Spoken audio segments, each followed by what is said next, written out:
So I'd like to be able to help you use this unusual time that we all find ourselves in as athletes, when everything has been disrupted, when we can't compete, when we can't train with our team. I'd like to help you use it as a way to not only manage the stress of this event, but also to come out of this mentally tougher and more confident.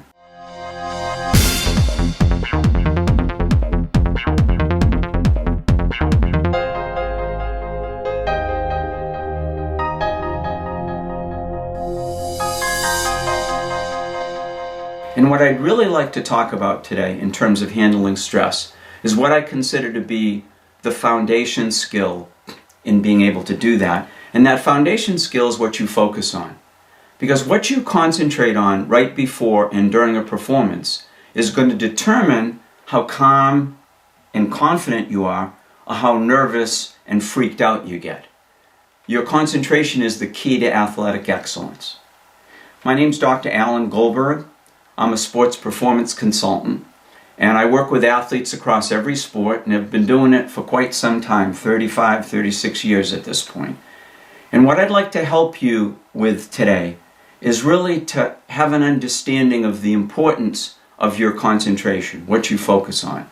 Concentrate on the right things, you'll go into a performance in good nervous, basically excited, confident, ready to do your best. Concentrate on the wrong things, and you're going to end up going into what I call is bad nervous, and you're going to get too tight and too stressed to be able to perform your best.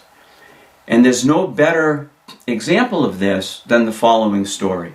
And I use this story because I want to highlight that it really doesn't matter how talented you are, how skilled you are, the level of your performance, because if you focus on the wrong things at the wrong time, you're not going to perform to that ability. And the example I'd like to use is a guy by the name of Dan O'Brien.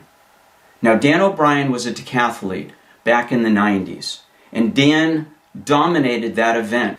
In 1991, he won a gold medal at World Championships. In 1996, he won a gold medal at the Atlanta Olympics. In 98, he won the Goodwill Games, and during that time, he had the world record for most of that decade. What happened to Dan in 1992, going into the Barcelona Olympics, was quite interesting and quite illustrative of the point I want to make in terms of the power of concentration.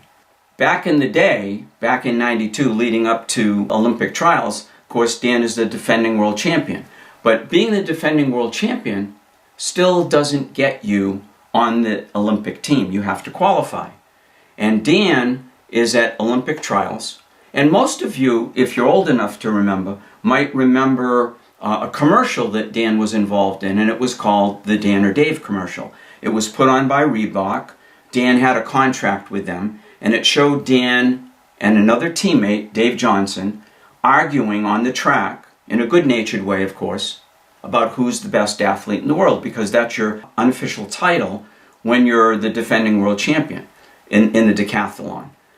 And Dan would say, I am, and Dave would go, no, I am, and Dan would slug him and go, no, I'm the best, and Dave Johnson would push him out of the way. And the commercial, to build a little drama, ended with a caption, to be continued, across the screen, ...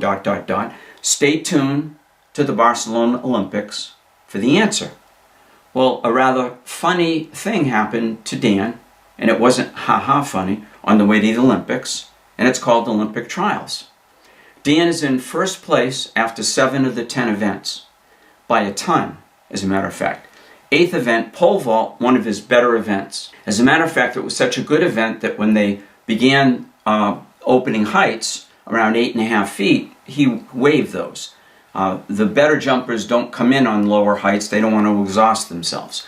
And the bars moved up in 6-inch increments. Bar goes up to 10 feet, Dan continues to pass. Bar goes up to 12 feet, continues to pass. Goes up to 14 feet. And now some of his competitors are falling out of the competition. They can't even clear 14 feet. Dan doesn't take his first jump until the bar is at 15 feet 6 inches. Normal starting height for him. Runs down the runway for the first of 3 jumps, plants his pole in the plant box, takes off, And as he's taking off out of the corner of his eye, he gets distracted by the landing pit. It was arranged in a funny way. Got disoriented, knocked the bar down. No problem. He's got 2 more jumps left. Runs down the runway for a second jump. Plants his pole, takes off. Same exact thing happens as he's taking off. He looks down, gets disoriented, knocks the bar down. Now Dan has 1 jump left. Here we have the defending world champion getting ready to take his last jump, and there's a lot at stake now. And what happens for Dan is he starts to change his focus. He starts thinking. And he starts thinking, oh my God, if I miss this jump, I no height the event. Can't fail all 3 of your opening heights. If I no height, I get disqualified from the entire competition. Won't get to go to the Olympics. Won't get to represent the country. Stand to lose millions of dollars in endorsement money because, of course, Reebok's going to cancel that commercial, that Dan or Dave commercial. And not to mention the fact he thinks, right before he goes, I'm going to make a fool out of myself in front of the world if I miss this jump. Okay, and what happens to him is he chokes, runs down the runway, panics, same exact thing happens. Now, what you focus on right before a performance, what you focus on as we're going through the adversity of this pandemic is going to make or break how well you perform, how well you handle things, and how confident you feel.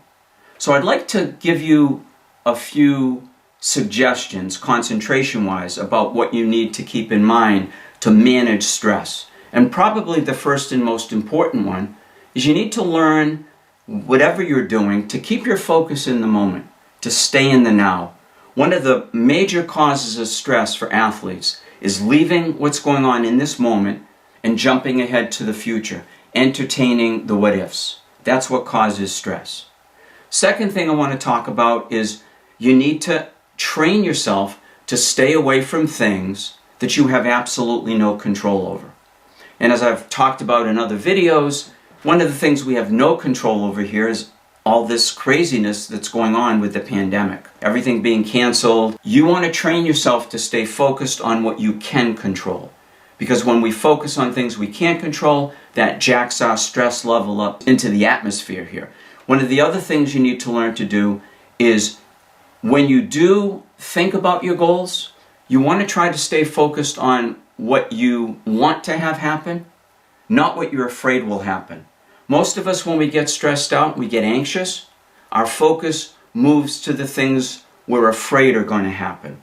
You need to discipline yourself to pay attention to what you want to have happen. And the last key concentration concept here is this is all easier said than done. And the heart of concentration is learning to recognize when your focus drifts from what's important and to quickly and gently bring your focus back. Concentration is what I call a recognize and return skill. So when you lose your focus, the key is you want to be on top of it. You want to bring yourself back immediately. It's not a break in concentration that will stress you out. It's a break in concentration when you drift that you don't catch and you allow yourself to stay there. Now, if you've liked this video, what I'd like you to do is leave me some comments, leave me some suggestions. I'd like to make the training really personal for you.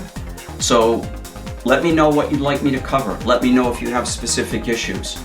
Subscribe to my channel, ring that bell icon to be notified when future videos come up, and stay safe.